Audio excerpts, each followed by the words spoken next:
Any particular areas that light your fire in the audience? So we use like projectors Yeah. to like for classes, kind of Yes. like in rooms. But do you see any like changes in the education, like, or do you know how? God, there are massive changes in education. Yeah, education. Kind of how they going to like present the kind of.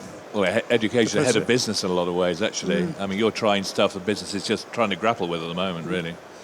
But I mean, in what sense do you mean about projection technology? Yeah, or are they going to be general? using the projectors, or are they going to be using like big panels or like big televisions, or what do you think? What's the easiest? Because a lot of the time we have like different teachers coming up with different like laptops and like old laptops, and they not always compatible, you know. Comes down to the standards thing again, doesn't it? There's so many multiple formats out there. But yeah, you're right. I think Clive touched on this. The education side of it really has, over the years, almost spurned on the corporate element of AV in terms of projection and interactive screens, and where it's gone from, probably 15, 20 years ago, the first interactive whiteboards were coming out, and people in schools were getting used to these, and it got to a point where it was only 1, 2, 3 schools, then all of a sudden thousands of schools are used, and everyone's used them in primary and secondary school education. And that technology has moved on with those individuals into the corporate arena. So probably for the last sort of 5 to 10 years, the corporate environment, we're very much used to using interactive whiteboards and interactive technologies. I think we're seeing more of a change now towards larger format interactive screens as opposed to projection. I don't know if Jane has seen more of this. Yeah, so Ravensbourne College, yes, I've been to your facility actually. So, you've got a lovely suite of projectors in most lecture theatres. What we're actually seeing now, as you rightly said, is the shift from interactive whiteboards into IFP, so interactive flat panels. And according to what research or studies you see, that shift is either a fall off a cliff or a slow decline and move up into IFPs.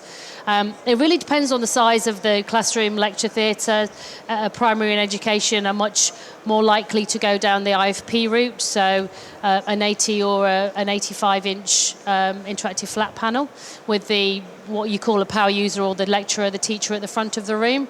But when you get into higher and further education, the way to deliver that teaching is often different. So it's less about being interactive and more, as you probably say, bring in their own device, no matter what that is, a tablet, their phone, their laptop, and how are they going to connect to that in-room AV. So it might be wireless collaboration. We might have some wireless ways to disseminate that information.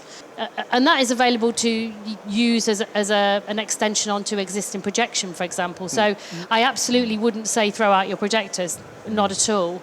I think there's a real desire, as you rightly said, in a larger lecture theatre environment, you need projection. An IFP or a large flat panel isn't going to be the right size format for you to do that. But if it's the engagement and how to deliver content from a BYOD, then perhaps you need to look at some additional device to put in there to link to your projector. Any other questions at all? If not, I think we'll call the session to a close, if that's all right. Thanks to everybody. Really fascinating. Lots of stuff. Immensely complex area AV, isn't it, really? Don't realise it until you start talking about it. Indeed. Anyway, thanks to everybody. And thank you to you. Thanks for staying with us.